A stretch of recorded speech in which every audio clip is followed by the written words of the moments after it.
In this guide, I'm going to be showing you how to play Roblox on your phone using a PS5 controller.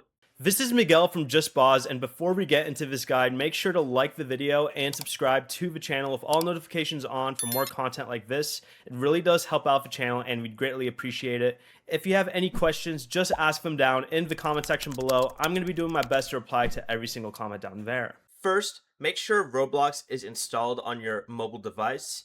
Then from here, open your phone settings.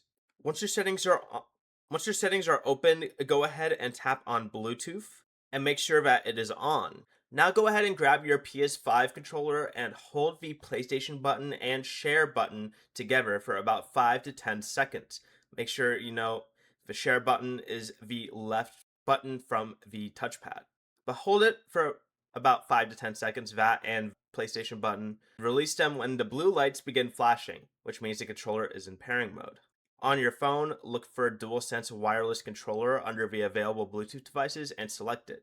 Once connected, the controller light will become solid and your phone should show as connected. Now open Roblox and choose the game you want to play, and after it loads, you should be able to move and use the controls just like you would on a console. And to remove the controller later, return to the Bluetooth settings and choose disconnect or forget device. You can do that by pressing the icon on an iPhone and press forget this device.